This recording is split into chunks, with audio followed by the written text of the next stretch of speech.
gentlemen, boys and girls, it is me, Crimson 1660. Tonight we're going to be reviewing Rutger Bregman, and here we go. Ta-da! I am here, I am back, guys, and, well, quite frankly, I wanted to actually go over Rutger Bregman. Yeah, it's just me. So, please enjoy, and let's have some fun with this, shall we? All right, I'm gonna set this up. So, Rutger Bregman is, I forgot his nationality. You may remember, if you do the political, let me see if I actually have it. He's the economist that, default player view. Let me see if some of this is just like,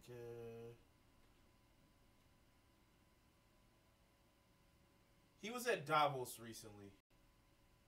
And nope, I don't have it. He was at Davos recently, and he's an economist, much in the same vein as Mark Blythe. And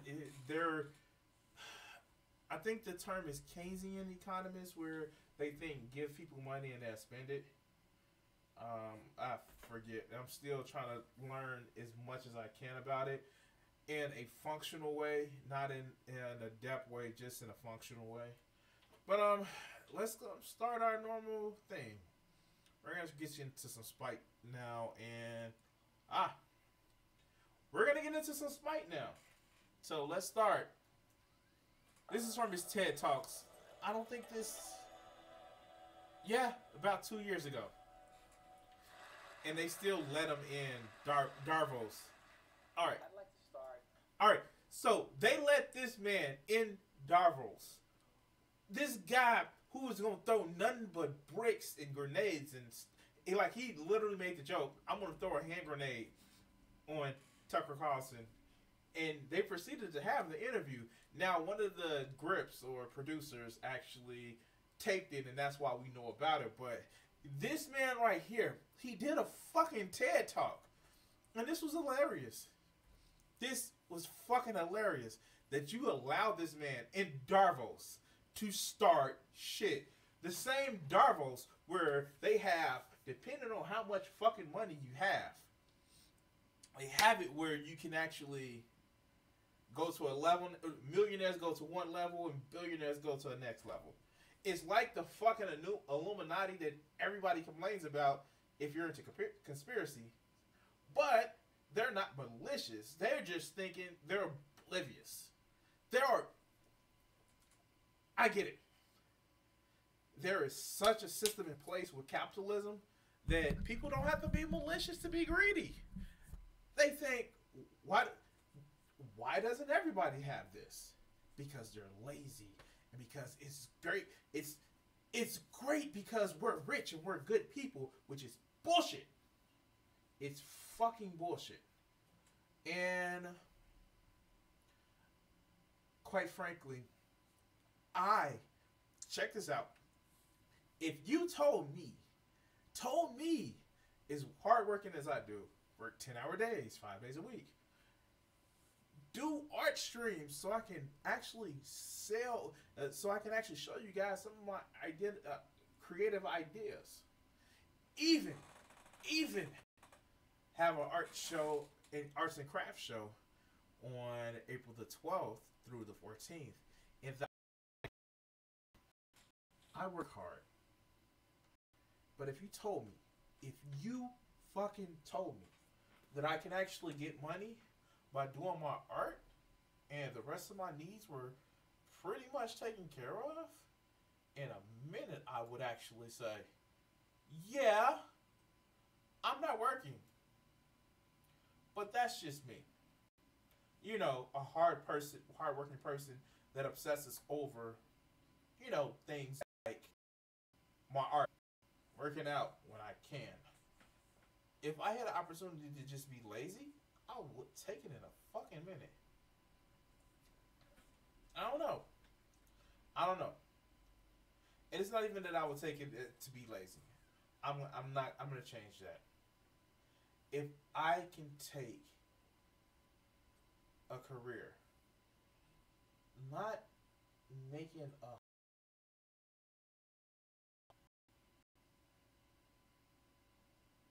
yeah.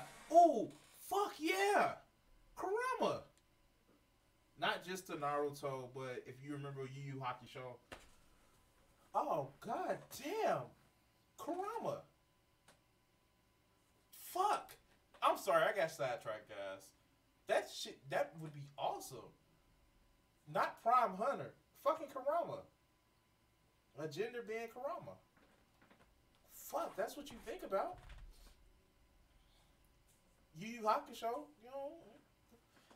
I'm sorry, I show my geek credit like with that shit, but shit, damn it.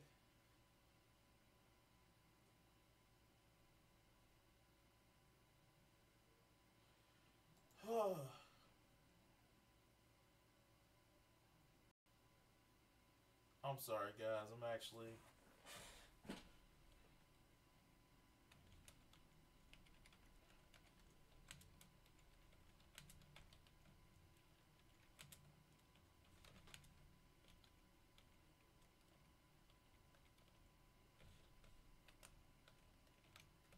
All right, all right. So, yeah, wow, that should be great. That shit is gonna be great. I want them to do fucking god damn. I want them to do a fucking Karama. That shit would be amazing. Yoko Karama. Fuck yeah. But let's go. Let's go. Let's start the music. Let's start the video. I'm sorry, guys. Rutger Bregman. All right. Let's play. Why do the poor make so many poor decisions? I know it's a hard question, but take a look at the data. The poor more. Sorry for the delay, guys. Let me close down some of these windows. And eat less fully. The standard explanation was once summed up by the British Prime Minister Margaret Thatcher, and she called poverty a personality defect. Yeah, the person that actually took the most out of, you know, the social welfare state, and the person that was fucking had money. Yes, personality defect. You're poor because of you. There's no systematic thing to keep people down. But let's fucking continue. A lack of character, basically. Now, I'm sure not many of you would be so blunt. But the idea that there's something wrong with the poor themselves is not restricted to Mrs. Thatcher. Some of you may believe that the poor should be held responsible for their own mistakes. And others may argue that we should help them to make better decisions. But the underlying assumption is the same. There's something wrong with them. If we could just change them. If we could just teach them how to live their lives. If they would only listen. Alright, so you don't understand how much being an African American, I've heard this bullshit growing up in the city of Chicago, in the 90s. I've heard this shit so many times. Well, people who are poor, it's their fault, and you know, I grew up in the era of where Bill Clinton cut social programs because of welfare queens. I grew up in that fucking era.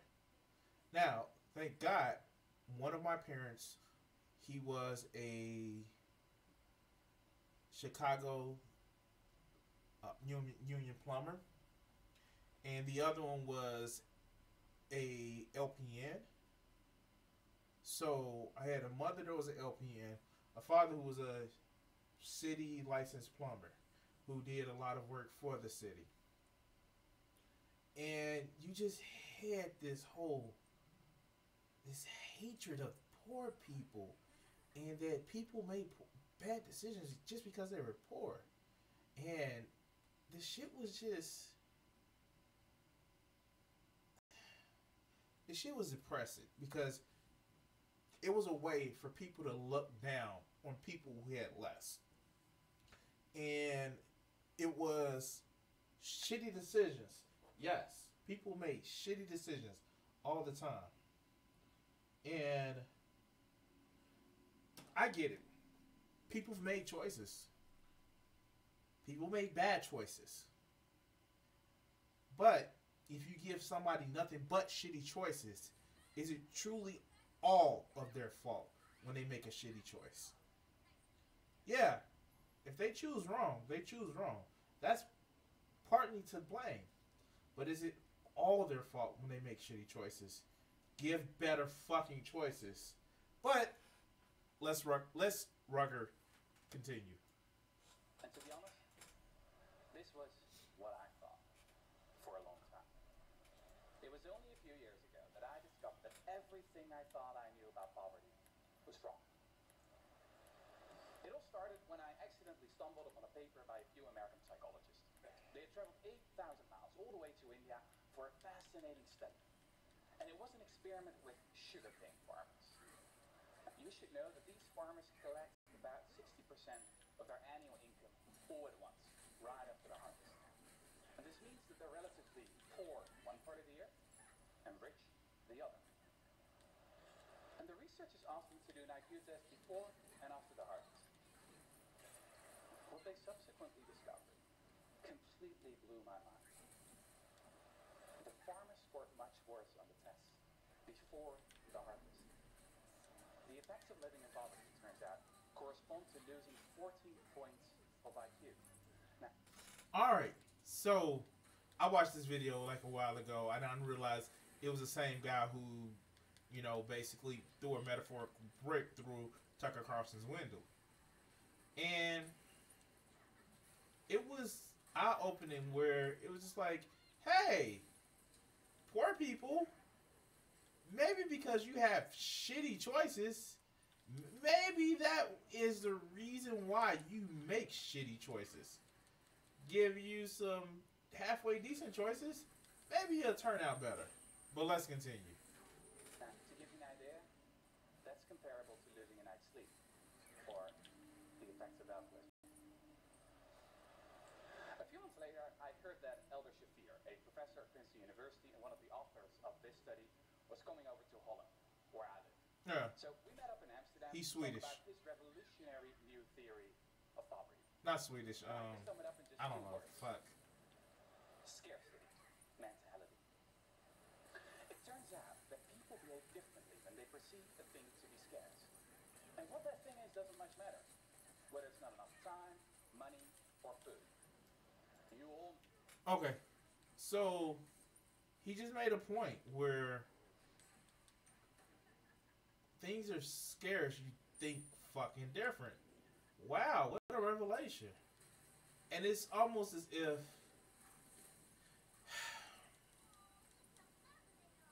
I don't want to give someone an idea that I'm making an excuse for poor people, I'm making an excuse for people's poor decision. Or he's making an excuse for people's poor decision. He is quite literally saying that when you have nothing but poor choices, your fucking IQ is affected differently. But fucking let's continue. I may do more than one video just because I have them queued up.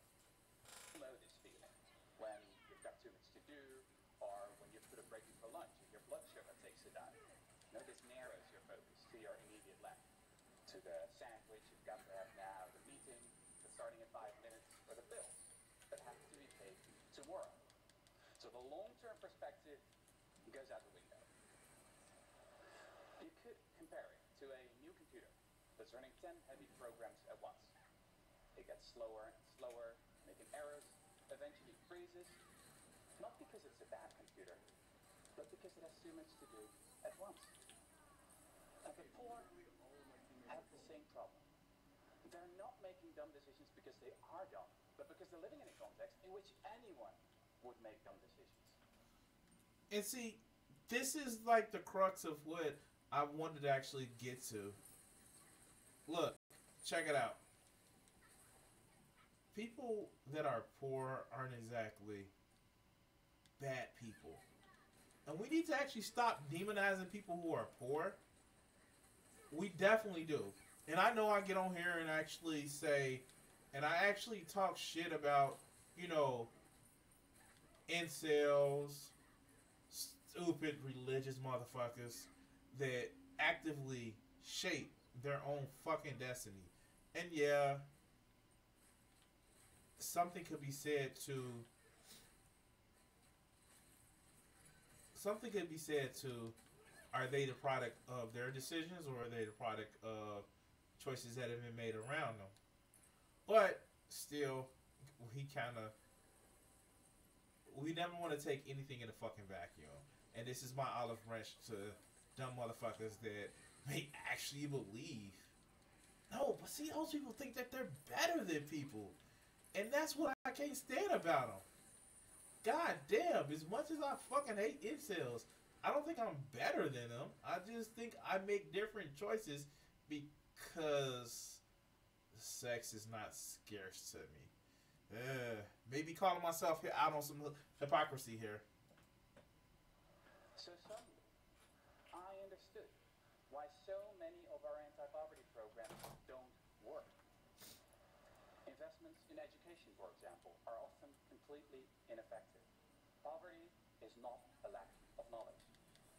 A recent analysis of 201 studies on the effectiveness of money management training came to the conclusion that it has almost no effect at all.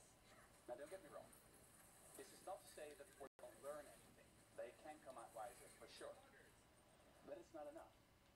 Or, as Professor Shafir told me, it's like teaching someone to swim and then throwing them in a stormy sea.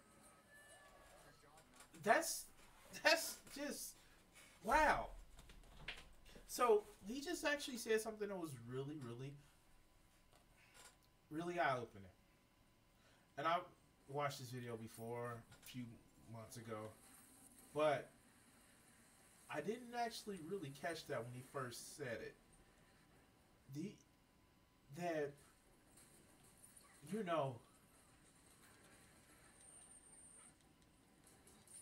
fucking money management courses that you get in different schools or stuff like that don't actually help people. What helps people is fucking giving them money.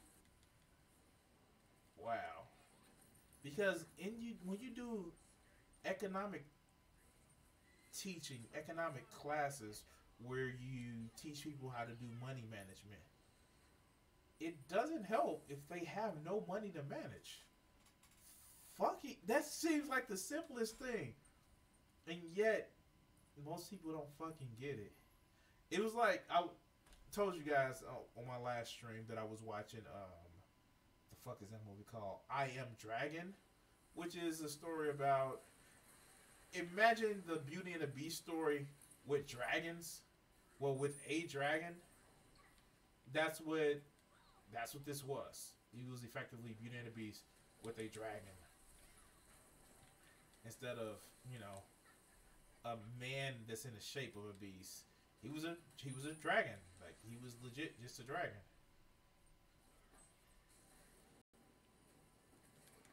So,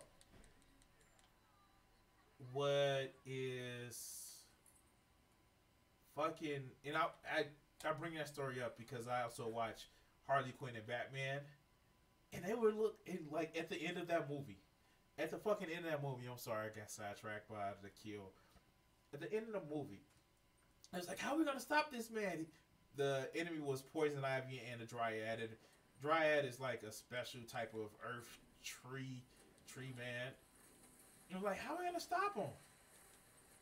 He's like, and it was like, guys, it's like, isn't he like mostly wood? He's like, get a match. And it was like, simple. Torch the motherfucker. And they torched him and they won. And all of these poor outreach programs and assistance, like, give people money. Fuck, if you give people money, then they don't be so fucked up. maybe, maybe they can actually do for themselves. But let's continue. I still remember sitting there, perplexed. And it struck me that we could have figured this all out decades ago. I mean, these psychologists didn't need any complicated brain scans.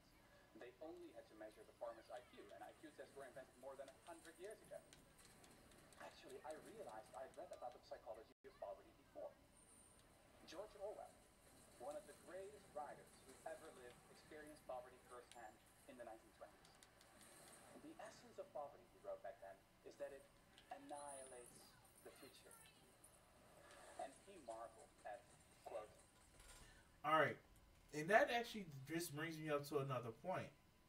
So, you don't understand the absolute destitute and hopelessness that people have when they are in poverty. They feel like nothing matters, and whatever they do, it's just going to be just bad decisions. So why try? And that's what happens. People feel like they don't have good decisions, so they don't try. And that leads them into situations where they're just doing fucked up shit to feel like they can survive.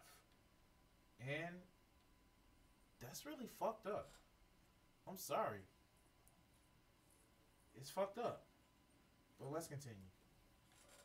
How people take it for granted they have the right to preach at you and pray over you as soon as your income falls below a certain level. Now those words are every bit as resonant today.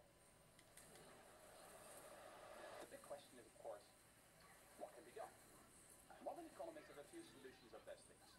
We could help the poor with their paperwork or send them a text message to remind them to pay their bills. Now, this type of solution is hugely popular with modern politicians. Mostly I wonder why, because you don't really have to do anything to that.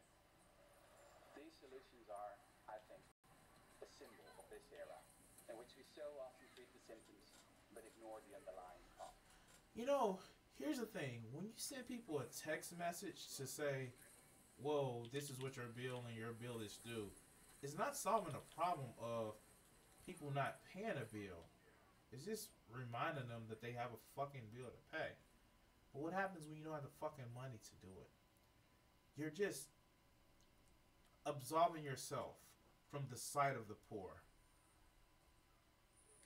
And quite frankly, I'm going to be honest with you guys, as much as I hate the fact that Trump got elected, because yes, it's blatant racism.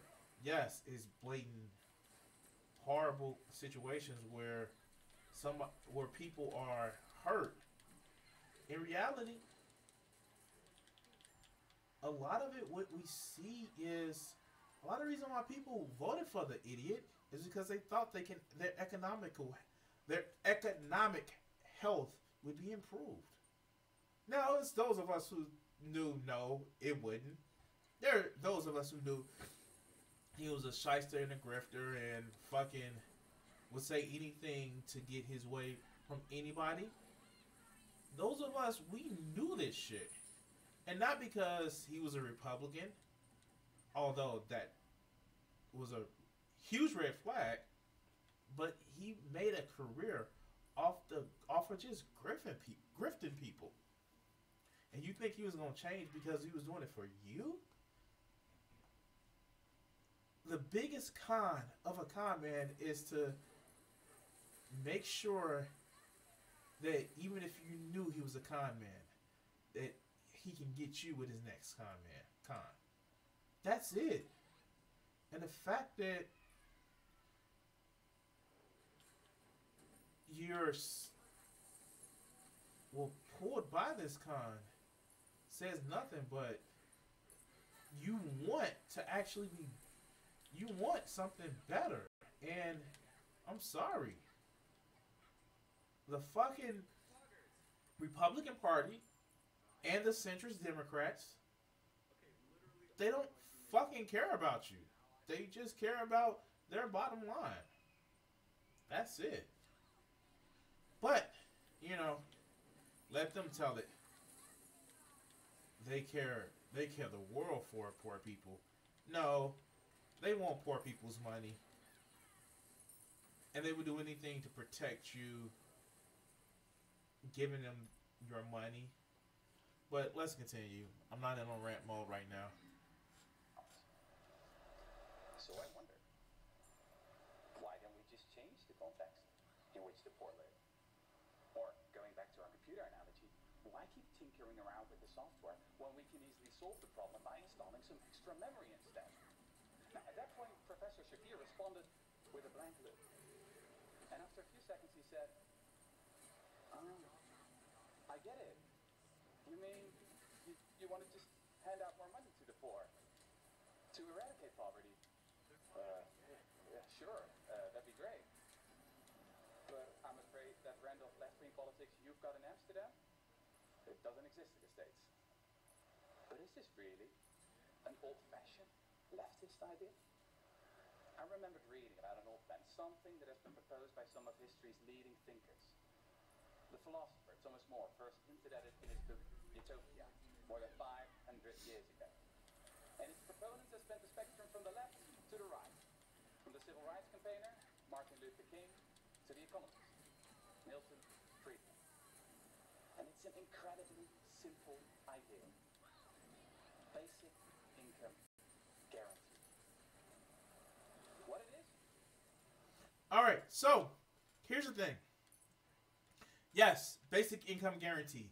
This is different from actual minimum wage. Because what this actually says is it's a principle difference. Minimum wage means that this is the minimum I can actually pay you per hour, with it being legal. But when you actually say, hey, I have to have this amount of income to actually fucking survive, this is actually more inclusive. Say, for instance, I started a Patreon. Okay, started a different Patreon.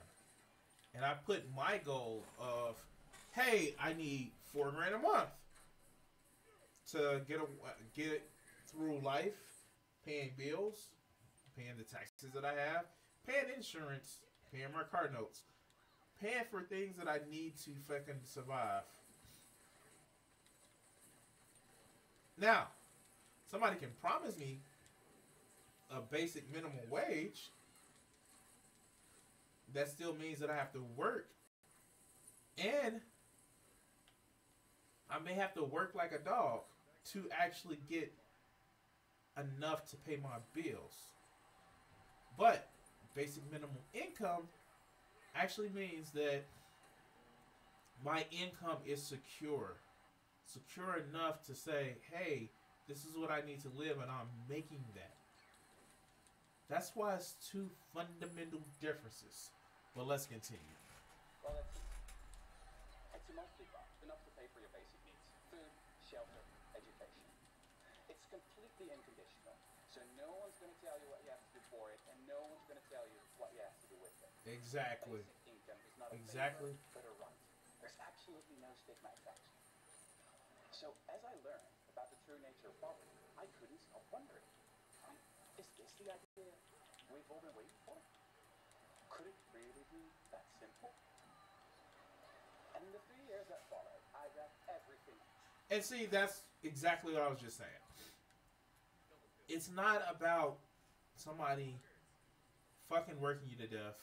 And let's be honest, most Americans are working to death. And they're using things to cope with the long hours. Be it sitting at home in front of the TV, watching fucking TV. We work the hardest, but we watch the most motherfucking TV. Is it the stress or the both licit and illicit drugs that we take to cope with fucking life?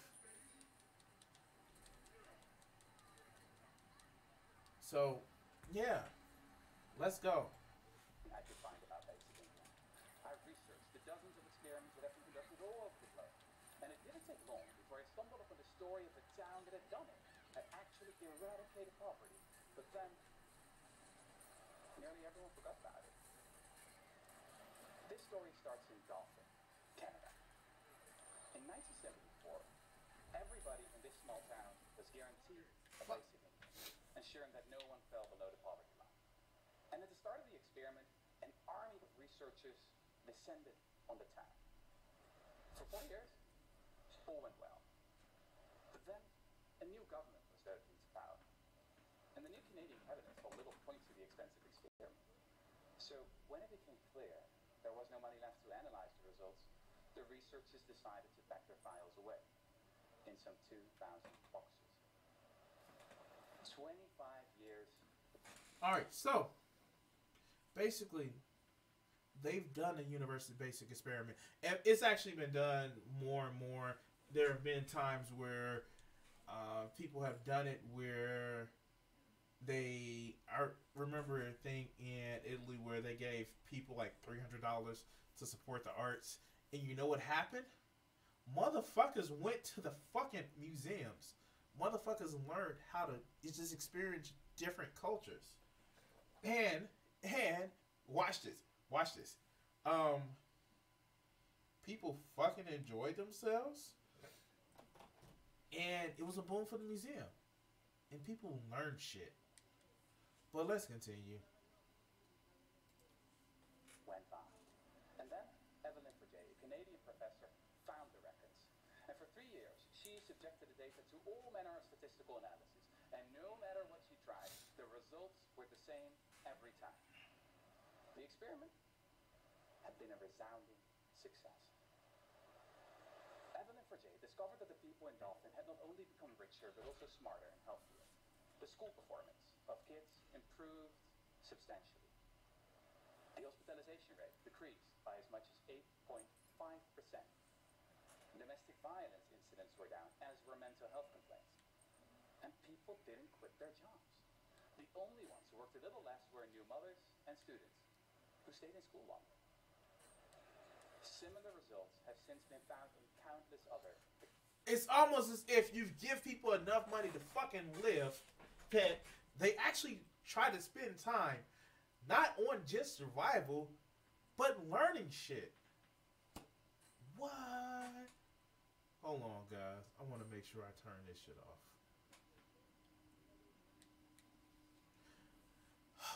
And, wait a minute.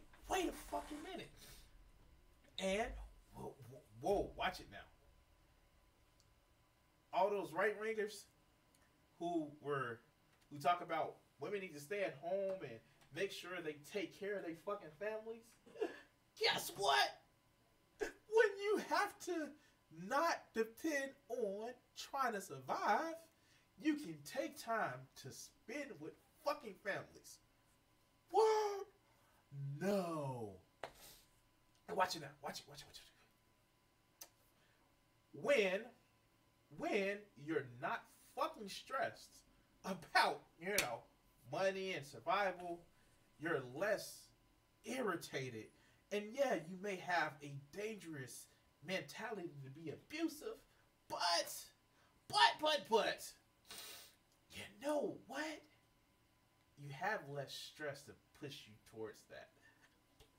And if you have less stress, and you're working less to make ends meet, you can actually go the fuck outside and enjoy yourself. Live a little bit more motherfucking healthy. And you have to eat cheap garbage food in order to make sure you live. What? No. Experiments around the globe, from the US to India. So, here's what I've learned. When it comes to poverty, we, the rich, should stop pretending we know best. We should stop sending shoes and teddy bears to the poor to people we have never met. And we should get rid of the vast industry of paternalistic bureaucrats when we can simply hand over their salaries to the poor they're supposed to help. What? It's almost as if... I mean, the great thing about money is that people can use it to buy things they need instead of things that self-appointed experts think they need. I mean, just imagine how many brilliant scientists and entrepreneurs and writers like George Orwell are now withering away in scarcity. Imagine how much energy and talent we would unleash if we get rid of poverty once and for all. I believe that a basic income would work like venture capital for the people. And we can't afford not to do it. And so, here's the thing, and I'm going to roll it back just a little bit on the time step, but it was fucking amazing. What he just said is, when you fucking give more people more money, maybe it's helpful to, you know, lift them out of poverty. But that's the thing. That's the thing about a lot of these motherfuckers. They don't want people lifted out of poverty because they feel that people are in their right place. Because rich people are great and poor people, is something wrong with them. But let's continue. Because poverty is hugely expensive. Just look at the cost of child poverty in the US, for example.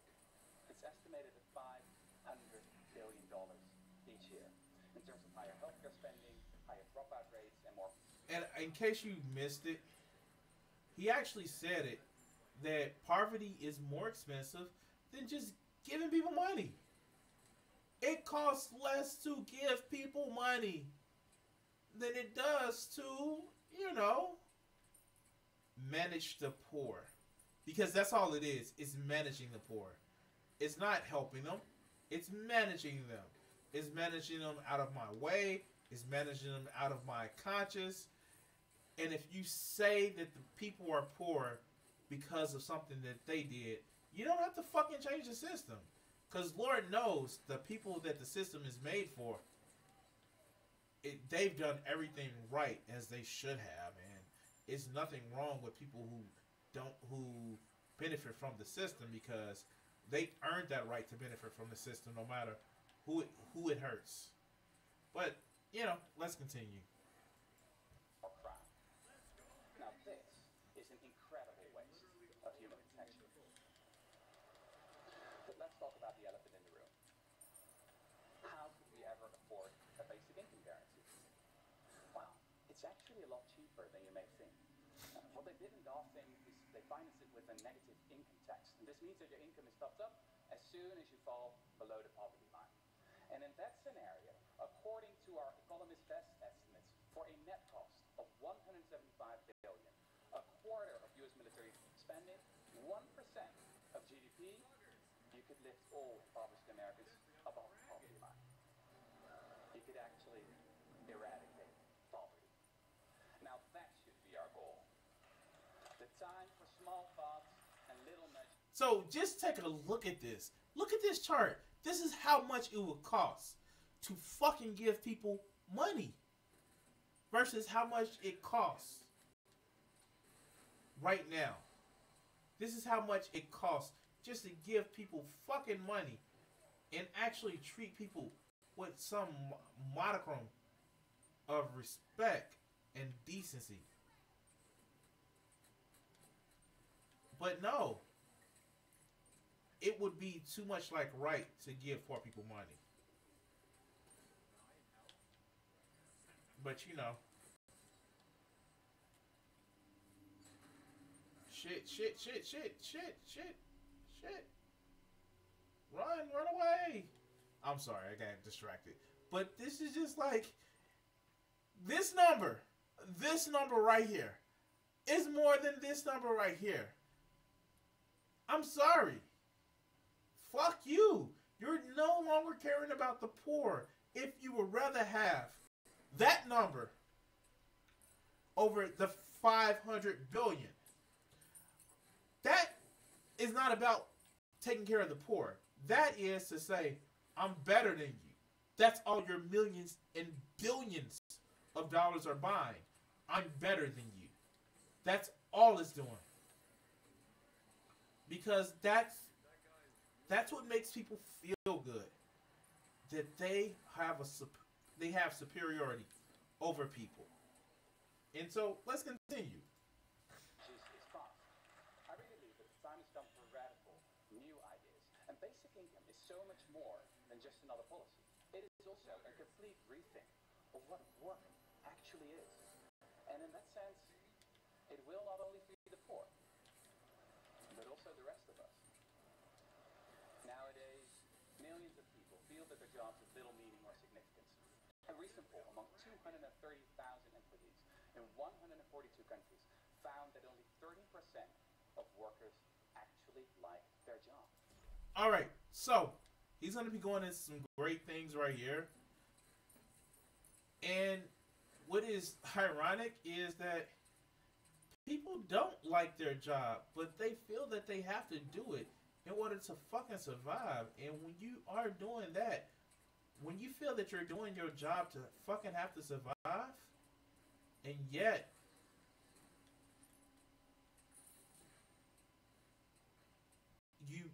it's like they put you in an unwinnable position. Yes, you may like doing shit like, I don't know, doing Twitch to actually make ends meet. Drawing to make ends meet. And yeah, I'm actually being selfish, and I'm mentioning myself a lot in this. Not because it's self-serving. It is self-serving. But in a sense where it personalizes things for me. And I'm sorry, like, when you actually sit back and think about how people make a lot of shit where it's just personalized to what is beneficial for only them and them alone.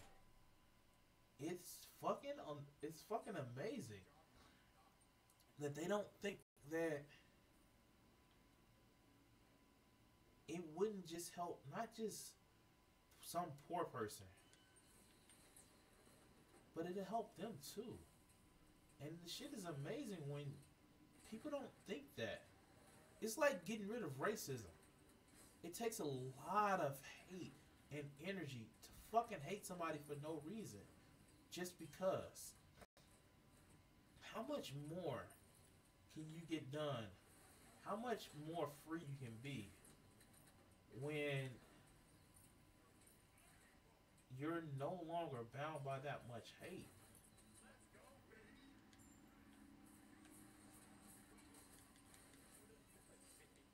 I don't know.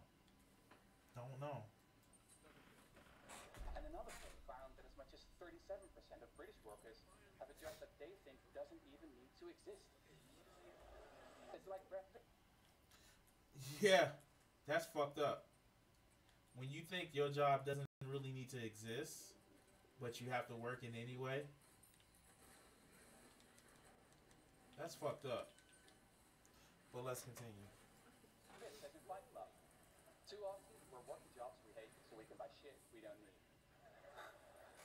Now, don't get me wrong. I mean, I'm not talking about the teachers and the garbage men and the care workers here.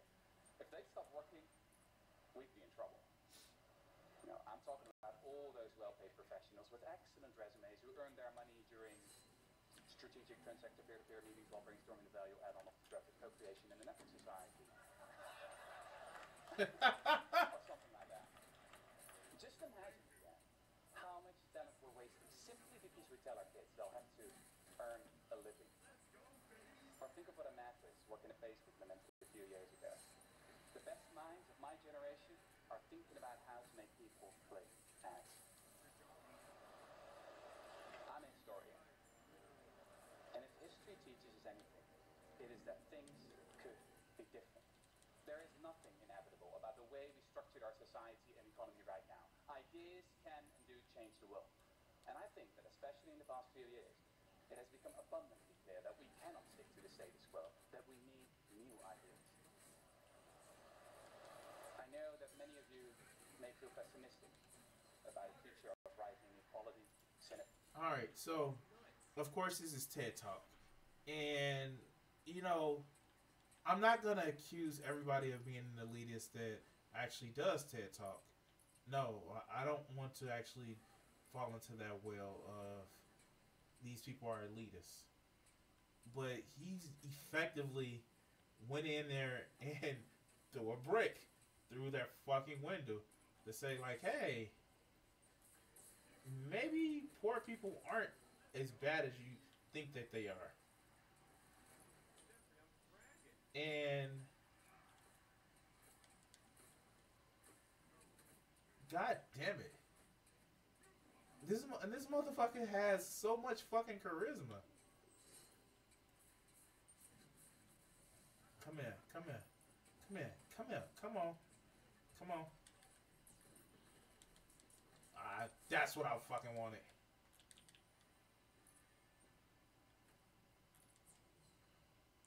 That's what I wanted. Come on. I'm sorry. Let's continue. Fuck! I ain't got no kills, but I got like 19 assists. Martin Luther King didn't say, I have a nightmare. He had a dream. So, here's my dream. I believe in a future where the value of your work is not determined by the size of your paycheck, but by the amount of happiness you spend and the amount of meaning you give. I believe in a future where the point of education is not to prepare you for another useless job, but for a life well lived. I believe in a future where an existence without poverty is not a privilege, but a right we all deserve. So here we are. Here we are. We've got the research, we've got the evidence, and we've got the means. Now, more than 500 years after Thomas More first wrote about basic income, and 100 years Oh shit. Oh shit. That was a double kill. We all need to change our worldview. Because poverty is not a lack of character. Poverty is a lack of cash. Thank you.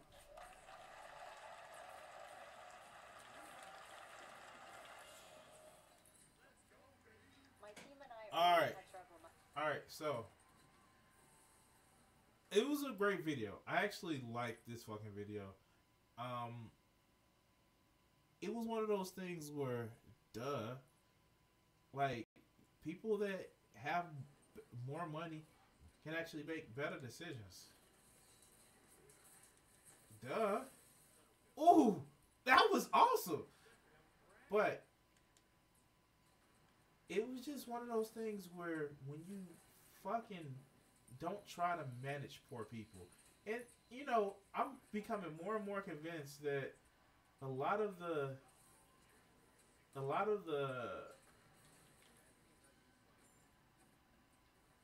projects or programs for the poor is not about helping poor people. It's about managing the symptoms. Some consciously, some unconsciously.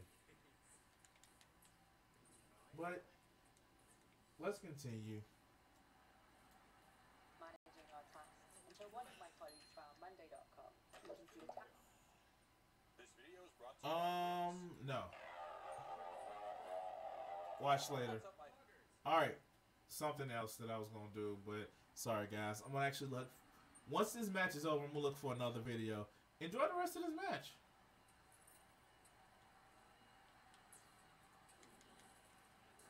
Really? Don't they know that I'm going to do that shit? Fuck! Okay. Fuck. I'm trying to look for that Rutger pace. No, wrong thing. Ah, here it is.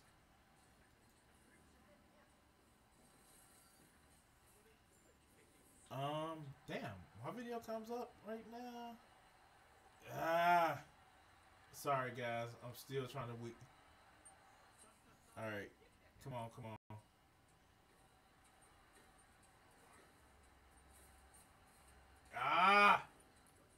We didn't come this fucking close for nothing. Come on, come on.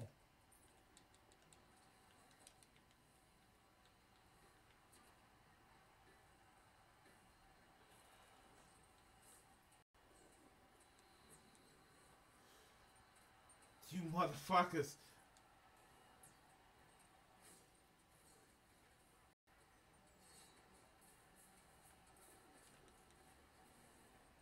Yes! Okay. Alright. So let's go to another video. Here it goes. Here it goes. Now. You jumped the bandwagon. You're all like, Okay, so this is his original video that he had, and this is what brought him to attention now. So let's fucking have some fun with this shit. oh, I'm against the globalist elite, blah, blah, blah. It's not very convincing, to be honest. Why don't you go yourself, you tiny brain giant? Hope this gets picked up. No, he didn't. You can't handle the criticism, can you? So basically, I thought this was the full video.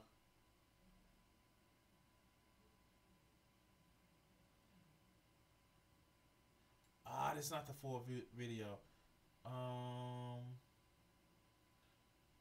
Shit. Can I find a video?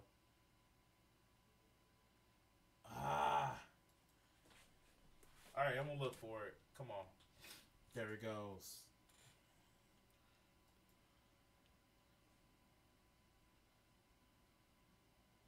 How long is that one? A minute and a half. I guess this is a full video.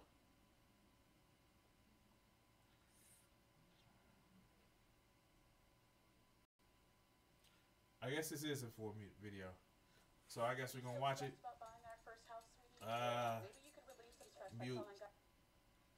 Alright. I'm not gonna do that. Alright, come on.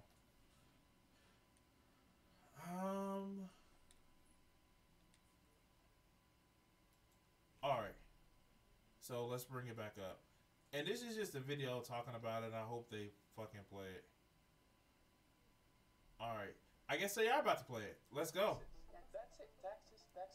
All the rest is bullshit, in my opinion. I mean, it doesn't come in a firefight over it, and no one's allowed to speak about water. That's one of the great moments, maybe the great moment in Davos history. Rutger Bregman is the author of Utopia for Realists, and he joins us now. Mr. Bregman, I can't stop laughing just listening to that. And part of it makes me wonder, are you the first person ever to note that people are flying private to talk about global warming, and that none of them mention tax avoidance? Has anyone ever... Alright, so this is the funniest thing. So he didn't think the interview was gonna be aired because he came out and he just wanted to smack his ass in the face with the shit. And this is gonna actually be fun. And I'm not gonna be on too much longer, guys. I thank everybody who's watched. But this is gonna be fucking fun. Hilarious. Amazing. And I think tomorrow I'm gonna do another Monday Blue. Oh God. Or Coach Red Pill. I want to actually talk about Coach Red Pill. Probably that's what I want to do. But let's watch it. That before Davos, you know? Oh, I'm not sure. I'm not an expert on Davos history, but it is a bit hypocritical, isn't it? Yes, it is. And others have noted that. We've noted it on this show. We've just never gone to Davos and said it out loud as you did. So if I was... All right. So here's the thing. Tucker Carlson kind of, tries to present himself as a everyman. And the thing is, he gets Swanson's money. Like, the Swanson, his father married a Swanson heiress. He has fucking money. I'm sorry. He has fucking money. And the fact that he tries to present himself as the every fucking man, dude, fuck you. You're not the every man. You're a rich fuck. That's what you are. You're a rich fuck. And stop trying to act like you're not. And so he jokes about, well, we wanted to say bad things at Davos as well. How the fuck you don't? When you work at Fox fucking News, state propaganda, and that currently hands out blowjobs to, rich people. Fuck you. I'm sorry. Right, I had it. And if I was wearing a hat, I'd take it off to you. Tucker, are you an incel? I know you're married, dog. I know it, but you have that incel vibe that they're taking away jobs from poor white men. And oh, I love that quote. He's like, when men don't have work, women don't want to marry. You're a fucking incel. And here's the thing. My definition of incel is not what everybody else thinks. It's a mindset. It's a mindset where you believe that you have to have an advantage in order to have a relationship. That's a fucking incel. Because you're always involuntary celibate. Here's the thing. I don't give a fuck. Don't give a fuck. I don't give a fuck who can say no to my advances. Don't give a fuck. If they say no to my advances, it's because I didn't do shit that made them say yes. I didn't display an attitude that made them say yes. But when you have to force somebody to bend to your will, fuck you. Fuck you. But let's continue. I mean, they were not very happy with me, but I'm just I think a random Dutch historian who's basically saying whatever around the globe is thinking.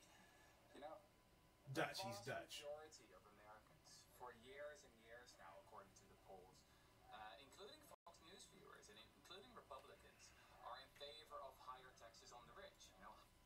So you'll never hear that coming from a host on Fox News, even though the people that watch Fox News support the shit out of that. They want higher taxes on the rich. They always have.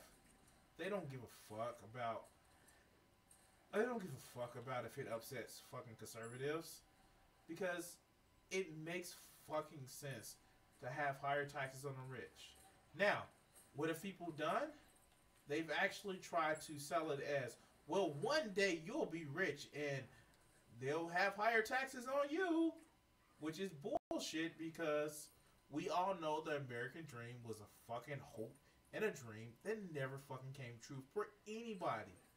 Oh my god, in the 1950s, the reason why home ownership grew so much in the fucking suburbs, besides the fact that, you know, a lot of people had the fucking GI Bill, the government used to underwrite loans for people to get homes as long as they didn't sell it to brown people. But let's continue. Higher inheritance taxes, higher top marginal tax rates, higher wealth taxes. It's all really mainstream. But no one's saying that at Davos, just as no one's saying it on Fox News, right? And I think the explanation for that is quite simple. Is that most of the people in Davos, but also here on this channel, have been bought by the billionaire class. You know, you're not meant to say these things. All right, great. So, he actually is making it a little bit more accusatory than what I would take it as. And it is. And he openly admitted that he was aggressive to these people. Like, he knew he was going to be aggressive. That's why he had the person tape it. He openly admitted, like, yeah, I was going to come in there and just fuck shit up. Because I just made a name for myself throwing bricks through windows. He did. He actually said it. And am I mad at him for that? No. I think that shit is awesome. You didn't shield your values because, oh, what about the rich people? You like I did that. Oh, what about the children instead of what about the children? It's like, what about the rich people? Hold on, guys. Let's continue. So I just went there and I thought, you know what? I'm just going to say it, just as I'm saying it right here on this channel. What was interesting, I thought, about what you said was you noted something. I mean, many people have called for higher taxes, but very few. Well, not on this channel, is it? I mean, almost all of the pundits on this channel for years have been against higher taxes, right? Even though the vast majority of Americans is in favor of it. I mean, So, you can tell Tucker's getting pissed the fuck off. It's like, how dare you say I'm bought and sold by the millionaire class? How dare you? Oh, you take that back. Even though I benefit from it, and even though I benefit from it, you take it back. But let's continue.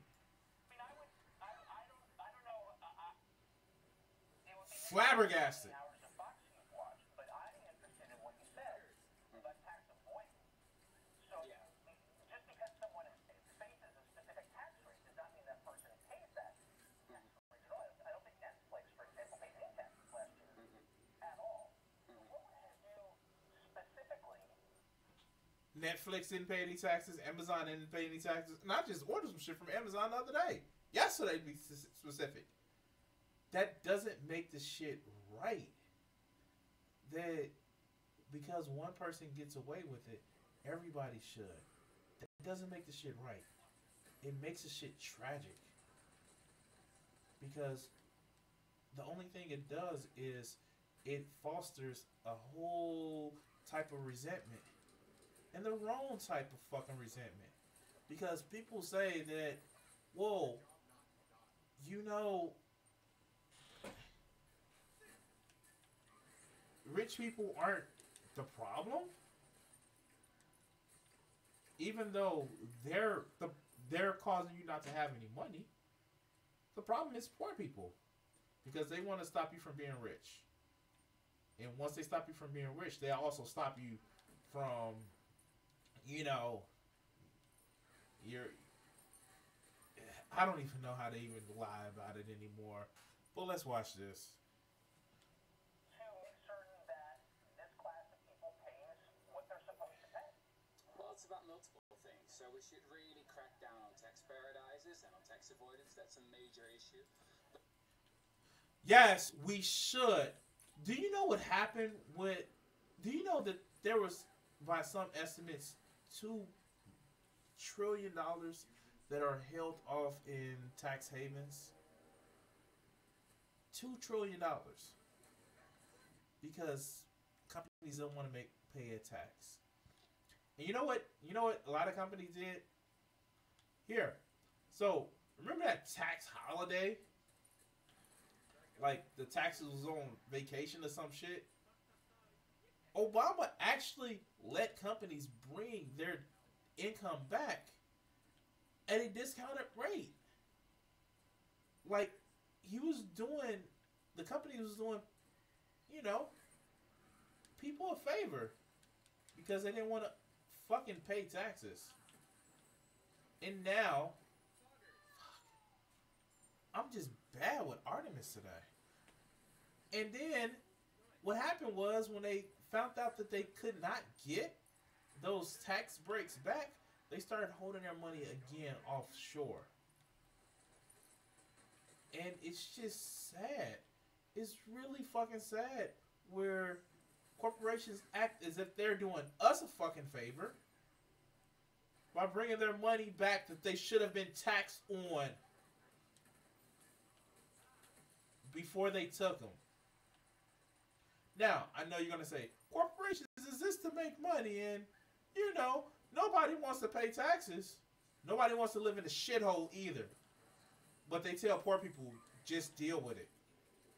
Well, you know what? They should just deal with paying taxes. But let's continue. But it's also about having higher taxes. So in the 1950s, for example, in the 1960s, in the golden age of capitalism, as historians call it, we had top marginal tax rate for the very rich of about, 70, 80, 90%. I didn't say Artemis right. Under Eisenhower, the Republican president. And this was also, one of the best periods in American history. The same is true for the UK and the rest of Europe. So as a historian, for me, it's all it's really not rocket science. We should just go back to simple and straightforward solutions from the past. Right. But this country was sustained, and since you're a historian, I guess you would know this, sustained by an industrial economy at the time that was broad and deep, that created... Okay, and yeah, he's right. The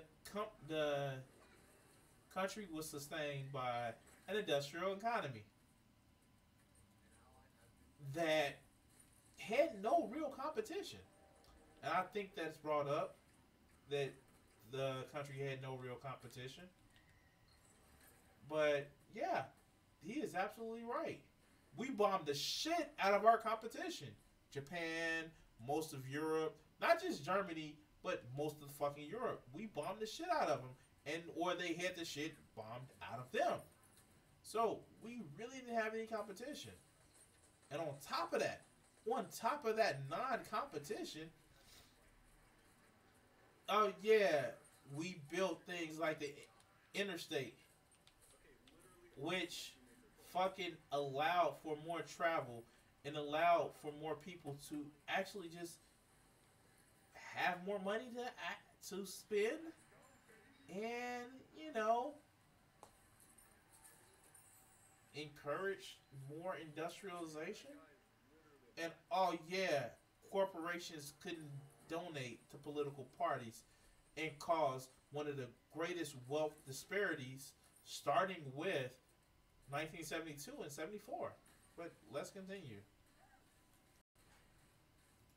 In the middle class. That doesn't exist anymore. So it's an entirely different economy. I wish it did exist. I wonder why it doesn't exist anymore. Did corporations see to it that it doesn't because they couldn't make as much profit as they wanted to? What? No. No. It couldn't have been that. But let's continue. Oh, well, but that's not really an issue. I mean, Work the same way with an entirely different economy? well, I think it would. I mean, America is still pretty much the most powerful country in the world, right? So if it really would want to, it could easily crack down on tax paradises. But the thing is, I mean, you guys have brought into power a president that doesn't even want to show his own tax returns. I mean, who knows how many billions he has hidden in the Cayman Islands or in Bermuda. So I think the issue really is one of corruption and of people being bribed and of not being, not talking about the real issues. What the Murdochs basically want you to do is to scapegoat immigrants instead of talking about tax avoidance. So I'm glad you're now finally raising the issue, but that's what's been happening for the past couple of years. And I'm taking orders from the Murdochs. Is that what you're saying? All right. So this is an accusation that I think kind of pissed Tucker Carlson off, and it would piss me off too. I will admit it would piss me off. How dare you say I'm taking orders to be somebody's fucking little bitch? I am not taking orders to be somebody's little bitch. That's not who I am. I'm just getting paid to be my natural self. You don't have to give me orders to be somebody's little bitch. He's somebody's little bitch. And so he takes orders. He was just already bought. Well, I mean, it doesn't work that directly, but I mean, you've been part of the Cato Institute, right? You've been a senior fellow there for years. You've been taking their dirty money. They're funded by coke billionaires, This is like you got this motherfucking smug ass grin on his face like, gotcha, bitch. Gotcha. In other words, you fell into the trap. No, they don't tell you to do the shit directly. You know what they do? They put you in positions where you make money saying what they want you to say. And you get progressively worse the more money you get because it fucking helps them. But let's continue. I'm not picking Artemis anymore, but let's continue. Why are you asking how it does work? It works by you taking their dirty money. It's as easy as that. I mean, you are a millionaire funded by billionaires. That's what you are. And I'm glad you now finally jumped the bandwagon, of people like Bernie Sanders and AOC. But you're not part of the solution, Mr. He just said, you're a billionaire funded by billionaires. He just pissed his ass off. Like, oh, this is great. This is fucking wonderful. This is fucking wonderful because he was like, no, you're not that bright to take orders. They keep you fucking stupid by paying you and pissing on you and saying, it's rain, drink up. And you but let's continue. Mr. Carlson, you're part of the problem, actually. AOC, wait, but can I just say, and It's true, right? It's true, right? That all the... So you can see he's fucking flabbergasted and flummoxed. Like, wait, no, I'm not. But he's looking for talking points. He's literally looking for talking points to say to fight back what Rutger is saying, and it's hilarious. It is fucking hilarious, and I didn't set this up right. Oh well, it's almost over. Fuck it, I'm gonna still get my 100. But let's continue. All the anchors of Fox, they're all millionaires. How is this possible? Well, it's very easy. You're just not talking about certain things. it doesn't even Fox doesn't even play where you are. It doesn't play where you are. Wait a minute. Did he just say Fox doesn't play where you are? What? It seems Tucker has forgotten the fucking internet. How dare you say that? First he says, I don't know how much Fox News you've watched, but I've complained about billionaires and billionaires. I've complained about it. But Fox doesn't play where you are? Well, have you heard of the internet? Okay. He definitely owned him right there. Like, have you heard of the internet? Oh, God. I'm just going to play myself out. So, he just owned the shit out of him. And it's almost over. This is a classic. He's flummoxed. See, here's the problem with fucking leftists. We want to actually think people arguing in good faith.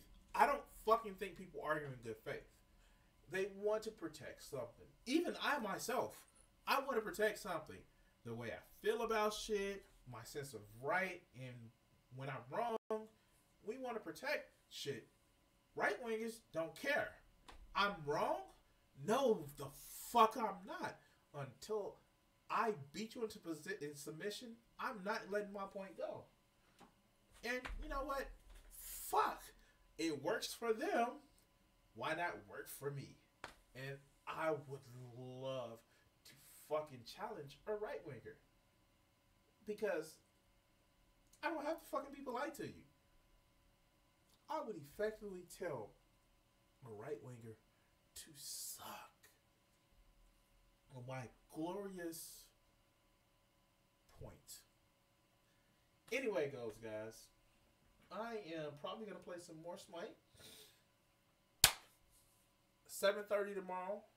Your guys going to see me. I'm going to actually be enjoying some shit. And let's play this interview out. Things whatever I want, you know? I have, actually. I can't say I'm a great fan of your show, but I do my homework when you invite me on your show. And this is like, he's like, fuck it.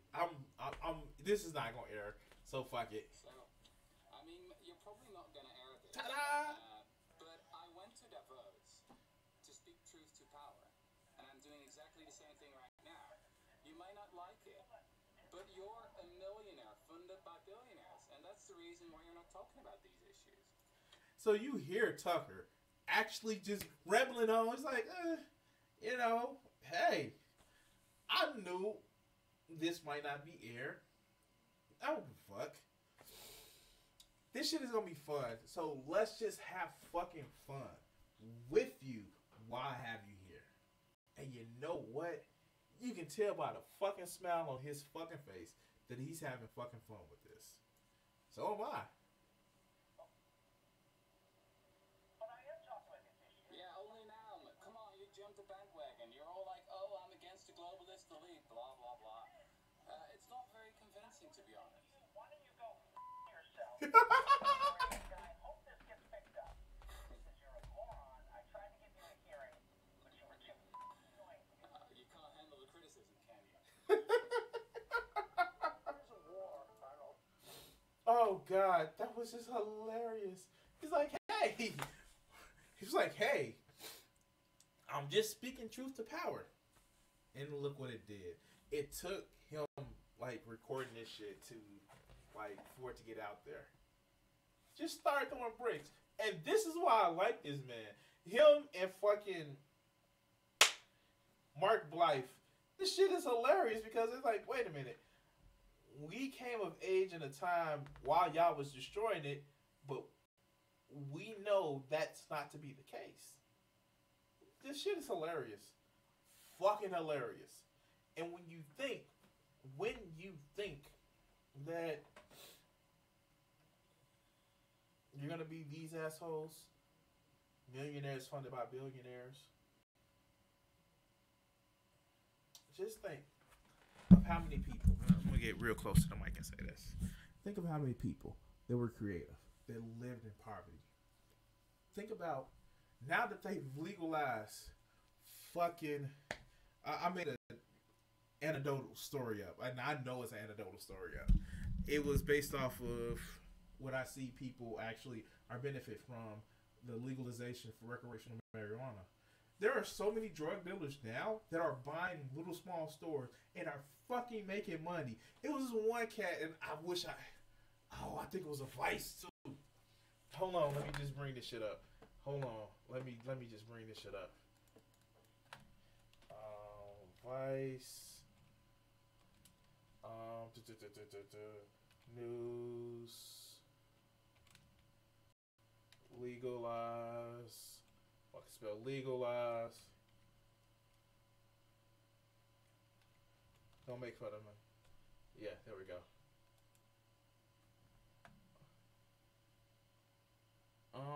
No, that wasn't it.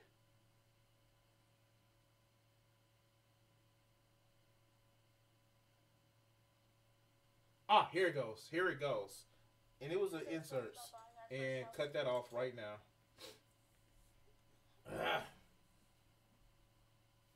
It was just fucking hilarious. It's like a lot of people that are now like were ex drug dealers, they're fucking millionaires now.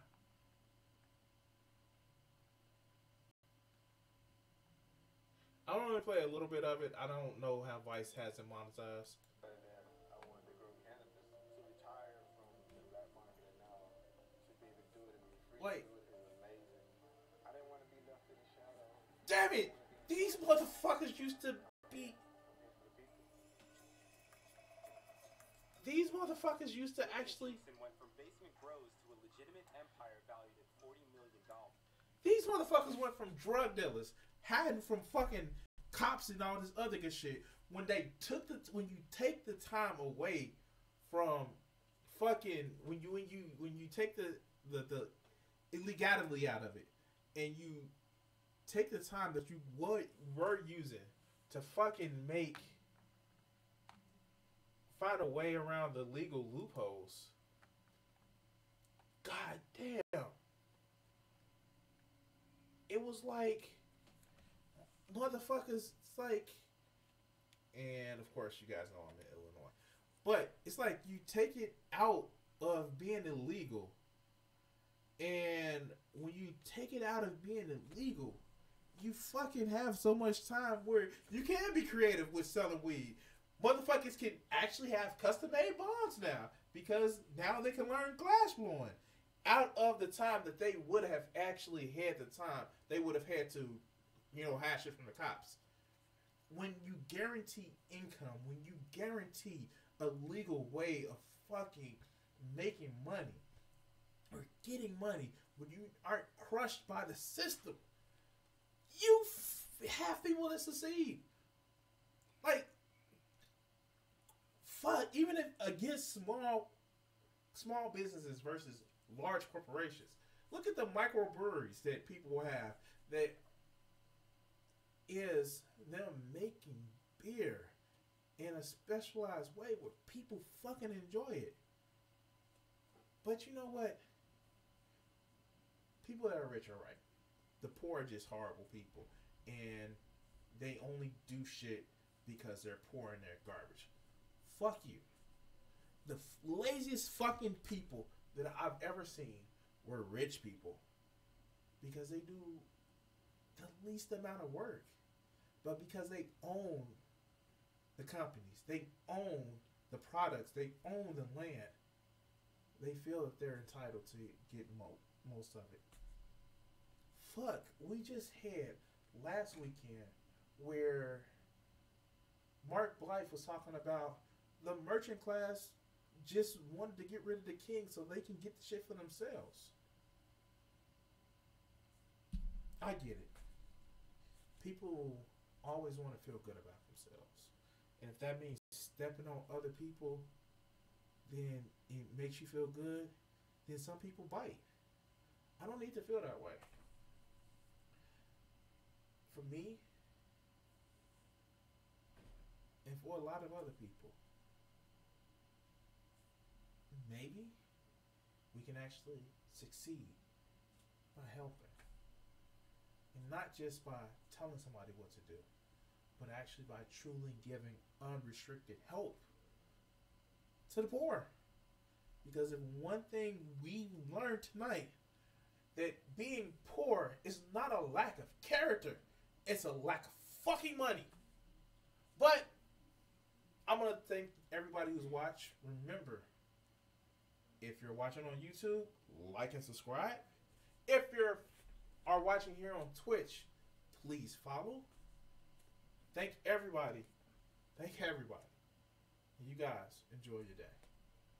Peace.